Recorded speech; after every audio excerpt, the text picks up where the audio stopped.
YS Jaganmohan Reddy గారు YSR Congress party యొక్క మేనిఫెస్టోని విడుదల చేయడంతో రాష్ట్ర ప్రజలందరూ కూడా ఆ మేనిఫెస్టోకి హర్షం వ్యక్తం చేయడం జరిగింది. ఎందుకంటే గాన చేయగలిగింది చెప్తాం, చెప్పింది పక్కా చేస్తాం అనేది ప్రజలకు తెలియాలనే ఉద్దేశంతోనే ఈ మేనిఫెస్టోని రూపొందించడం జరిగింది. ఎందుకంటే చాలామంది జగన్మోహన్ రెడ్డి గారిని కూడా అడగడం జరిగింది, ఇట్లా రైతు రుణమాఫీ పెట్టండి, డ్వాక్రా రుణమాఫీలు పెట్టండి, చంద్రబాబు నాయుడు మాదిరిగా సబ్సిడీలు ఇవ్వండి, సిలిండర్లపైన సబ్సిడీలు ఇవ్వండి అన్నీ చెప్తే కూడా చేయగలిగింది మాత్రమే చెప్తాము, రాష్ట్ర బడ్జెట్ని దృష్టిలో పెట్టుకునే చెప్తాం తప్ప అబద్ధాలు చెప్పము అని చెప్పి చాలా క్లారిటీగా జగన్మోహన్ రెడ్డి గారు చెప్పడం జరిగింది. నాకు ఈ మేనిఫెస్టో చూసిన తర్వాత నాకు రాష్ట్ర ప్రజలందరినీ కూడా ఒకటి రిక్వెస్ట్ చేయాలా అని చెప్పి బలంగా అనిపించింది. ఎందుకంటే మా చిన్నతనంలో మా తల్లిదండ్రులు కానీ స్కూళ్ళల్లో టీచర్లు కానీ ఒక కథ చెప్పేవాళ్ళు, బంగారు బాతుగుడ్డు కథ.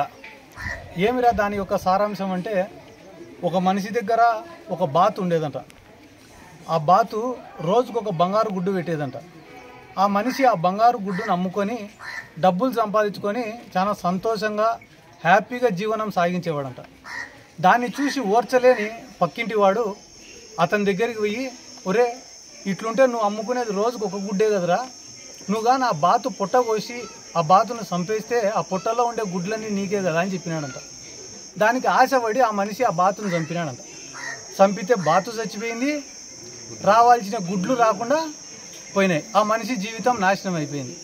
అదే రకంగా ఈరోజు రాష్ట్రంలో జగన్మోహన్ రెడ్డి గారు నెల నెల ఒక పథకాన్ని అమలు చేస్తున్నాడు. ఒక నెల ఆసరా అని చెప్పి, ఒక నెల చేయూత అని చెప్పి, ఒకరోజు విద్యా దీవెన అని, ఒక నెల వసతి దీవెన అని చెప్పి, ఒక నెల రైతు భరోసా అని చెప్పి, ఇట్లా సంవత్సరం పొడవునా ఏదో ఒక పథకాల ద్వారా ప్రతి ఇంటిని కూడా చేరుకుంటున్నారు, ప్రతి ఇంటికి లబ్ధి చేకూరుస్తున్నారు. ఇంత మంచి ప్రభుత్వాన్ని చంద్రబాబు నాయుడు పెట్టే ఆశలకు 18 ఏళ్ళు దాటిన ప్రతి మహిళకు డబ్బులు ఇస్తా, 50 ఏళ్ళు దాటిన ప్రతి బీసీకి డబ్బులు ఇస్తా, సిలిండర్లపైన సబ్సిడీ ఇస్తా, జగన్మోహన్ రెడ్డి గారు సంక్షేమ పథకాలు ఇస్తే ఏమో శ్రీలంక అయిపోతుంది అన్నాడు.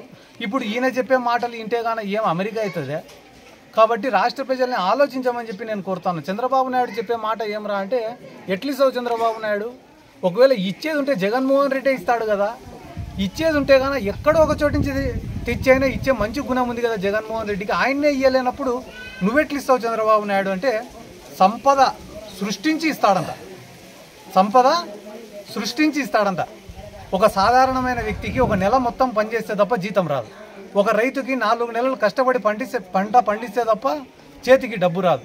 ఒక మనిషికి ₹1 సంపాదించాలంటే ఇంత కష్టం కదా. చంద్రబాబు నాయుడు ఒక్కడే సంపదను ఎట్లా సృష్టిస్తాడు?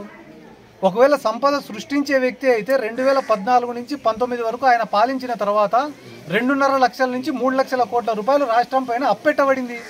సంపద సృష్టించే వ్యక్తి అయితే గాన రాష్ట్రానికి ఆదాయం పెరగాల కానీ అప్పెట్ల పెరిగింది, దానికి సమాధానం చెప్పాడు. ఇప్పుడు ప్రజలను నమ్మించేదానికి ఏం చెప్తున్నాడు? సంపద సృష్టించి పథకాలు ఇస్తాడంట. ఆయన ఏం చెప్తాడు తెలుసా? ఒకవేళ ఆయన పొరపాటున ఓటేస్తే 4.5 సంవత్సరాలు పరిపాలించి ఏ పథకాలు ఇవ్వకుండా నేను ఇంకా సంపద సృష్టించే దాంట్లోనే ఉండా, ఇంకొకసారి అవకాశం ఇస్తే పూర్తి స్థాయిలో సంపద సృష్టించి మీకు అందరికీ పథకాలు ఇస్తా అంటాడు. కాబట్టి రాష్ట్ర ప్రజలకు దయచేసి నా యొక్క రిక్వెస్ట్ ఏమరా అంటే, చంద్రబాబు నాయుడు చెప్పే మోసపు మాటలు, అబద్ధపు మాటలు విని మోసపోవద్దండి. జగన్మోహన్ రెడ్డి గారు ఎంతవరకు అయితే చేయగలుగుతాడో అంతవరకు చాలా స్పష్టంగా చెప్పినాడు.